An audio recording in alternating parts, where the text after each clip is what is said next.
Dans cette vidéo, on va s'attaquer au problème de l'origine de l'univers.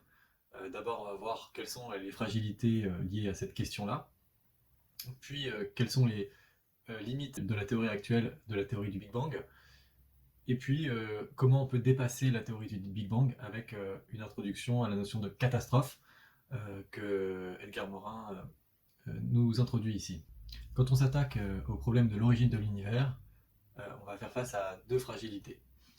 La première, c'est que plus on remonte loin dans l'espace-temps, plus les données recueillies sont incertaines et équivoques, plus on va avoir affaire à des hypothèses qui vont recourir à l'imagination. Et c'est de là dont vient la deuxième fragilité, c'est que l'imagination va faire appel à l'imaginaire, et ça touche même les astronomes, c'est-à-dire qu'il va y avoir une tendance à la rationalisation et à la mythologisation. Et c'est souvent inconscient.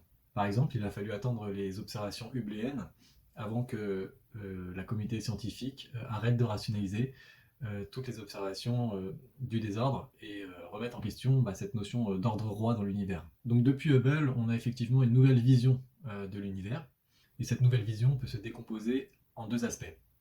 Premièrement, la théorie de l'expansion, qui elle est généralement acceptée, et puis le deuxième aspect, l'origine de l'univers. Actuellement, c'est la théorie du Big Bang qui est retenue par la communauté scientifique.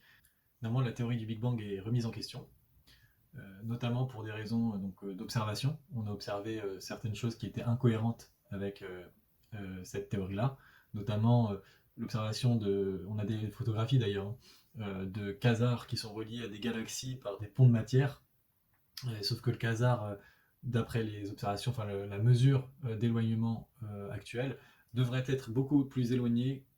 Et puis on fait face également à une carence épistémologique, donc c'est-à-dire sur la théorie en elle-même. La théorie du Big Bang suppose qu'un état ponctuel de densité infinie aurait été à la source de l'univers, qui serait né dans et par un événement explosif. Cette théorie nous obligerait donc à faire coïncider le ponctuel et l'infini, ce qui est conceptuellement assez osé. De plus, d'après l'auteur, cette théorie inclut une insuffisance, c'est-à-dire qu'elle réduit le Big Bang, donc ce gros boom, cette explosion initiale, uniquement, donc l'origine uniquement à cet événement, à cette explosion. Alors que pour lui, l'origine de l'univers n'a pas uniquement cette dimension d'explosion thermique, ça va au-delà. Et c'est à ce moment-là qu'il introduit la notion de catastrophe. Alors la notion de catastrophe va être très importante pour la suite. Il faut bien comprendre comment l'auteur euh, pense la catastrophe. Donc pour cela, il y a deux sens à la notion de catastrophe. La première dans le sens géophysique et géoclimatique traditionnel, donc comme on l'entend. Et le deuxième sens, il va le chercher chez René Tam, pour qui la catastrophe, c'est un changement ou une rupture de forme dans des conditions de singularité irréductible. Cette notion est fondamentalement riche et complexe, et très utile, et très importante également.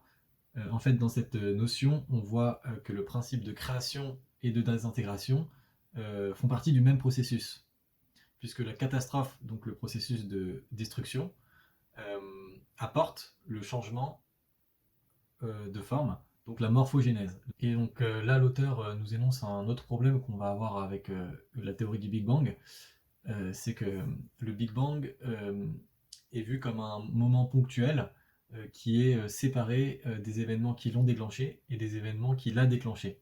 A l'inverse, la catastrophe, elle s'inscrit dans ce processus de transformation désintégratrice et créatrice.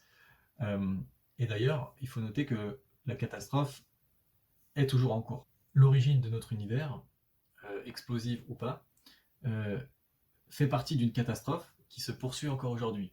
Et donc l'idée de catastrophe est inséparable de l'univers. Merci d'avoir regardé cette vidéo. Donc on a vu là que le problème de l'origine de l'univers avait deux fragilités, que la théorie du Big Bang pouvait être remise en question et devait être remise en question.